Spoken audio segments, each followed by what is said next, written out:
dengan jumlah yang mulai 3 orang. Wah, Jan. Iya. Duduk dulu ya, Pak. Oh iya iya.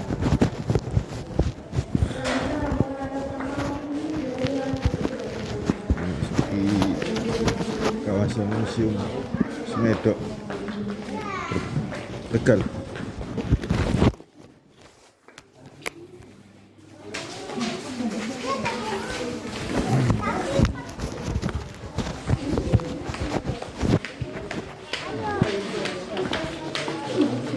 Oke, sebelumnya perkenalkan dulu, nama saya Dina. Saya akan memandu teman-teman semua untuk mengelilingi Galeri Museum Semedo.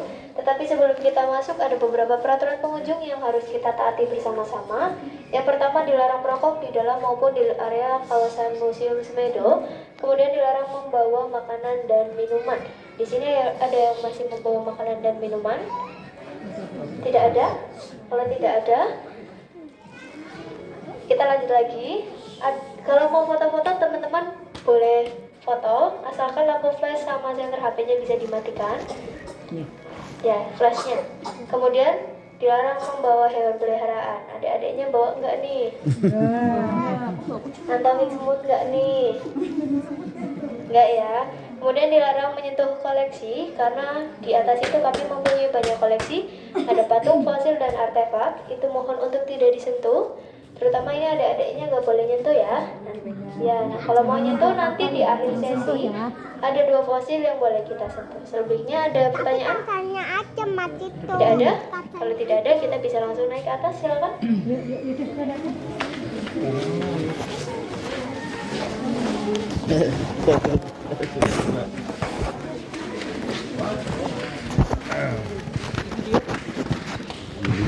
Sudah otomatis kok.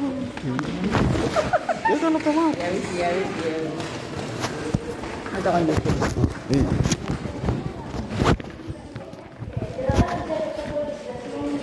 Sambil nunggu yang lain naik, saya akan menjelaskan di sebelah sini. Ini ada teori pembentukan alam semesta, atau biasa disebut juga dengan Big Bang. Jadi Big Bang itu ledakan dahsyat yang disampaikan oleh A.P. Gerigel Lebih senang mesti. dari kebangsaan Belgia. Jadi menurutnya itu berawal dari gumpalan super atom yang berbentuk bola api kecil, kemudian semakin memadat dan memanas, kemudian meledak secara dahsyat. Nah, ini ledakannya terjadi pada 13,7 miliar tahun yang lalu. Dari hasil ledakan Big Bang ini, kemudian terlempar ke segala penjuru alam semesta, menjadi bintang, planet, debu kosmis, asteroid, dan partikel-partikel lainnya. Kalau mau lihat tanggal ledakan dari Big Bang, kita bisa geser ke sebelah sini. Di sebelah sana ada pembentukan galaksi Bima Sakti atau biasa disebut juga dengan bintang-bintang purba. Dan di sebelah sini juga ada planet-planet. Jadi memang dulunya itu bumi tidak langsung dihuni oleh manusia purba. Melainkan yang pertama kali hidup di bumi itu ada yang namanya mikroorganisme. Ya, teman-teman bisa maju sedikit lagi biar kelihatan. Ya. Nah, ini mikroorganisme.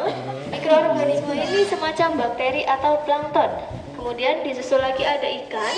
Ini munculnya ikan pada 300 juta tahun yang lalu. Kemudian baru ada reptil, vertebrata, dan juga mamalia.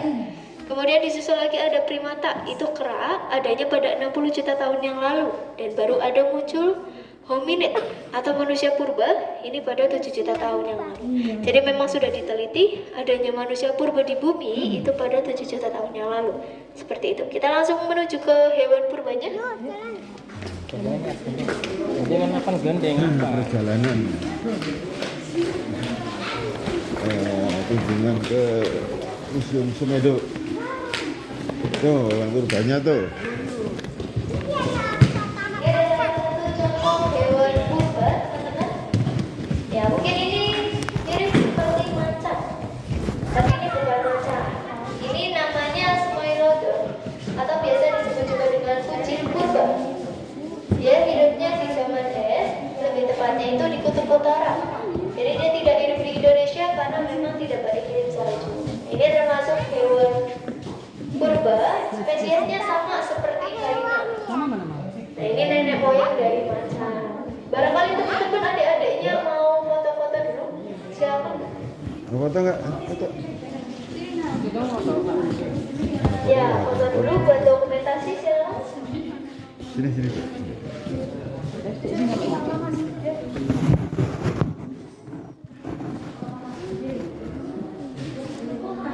Senyum.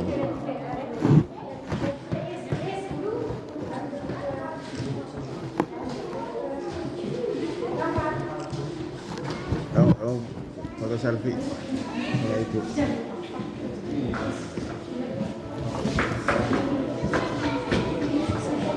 Oke, kita lanjut lagi. Di sebelah sini ada sebuah penonton.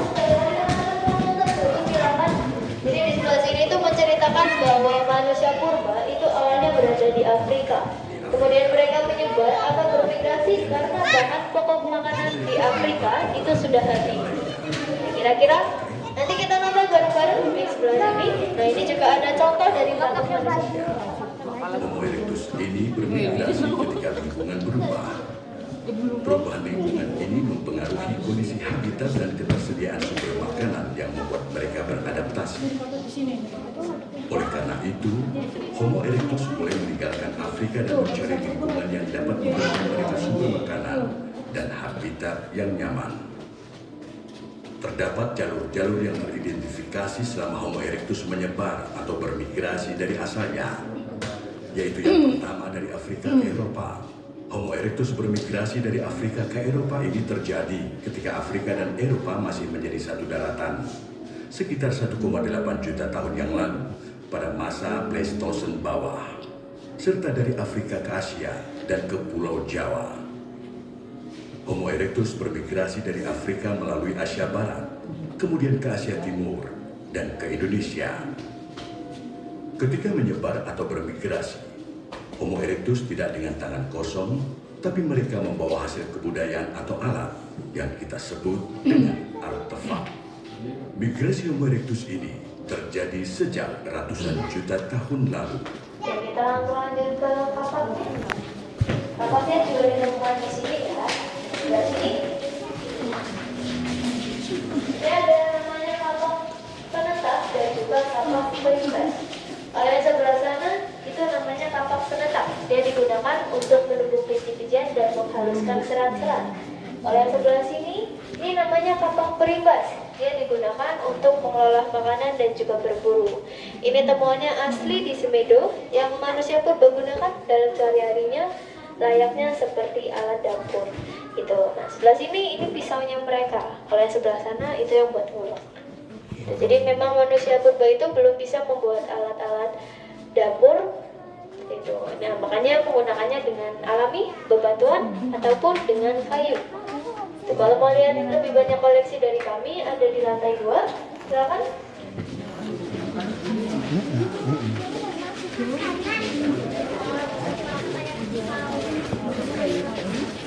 Ke lantai 2 Museum Semedo untuk melihat artefak-artefak yang ditemukan di daerah Semedo, Kabupaten Tegal.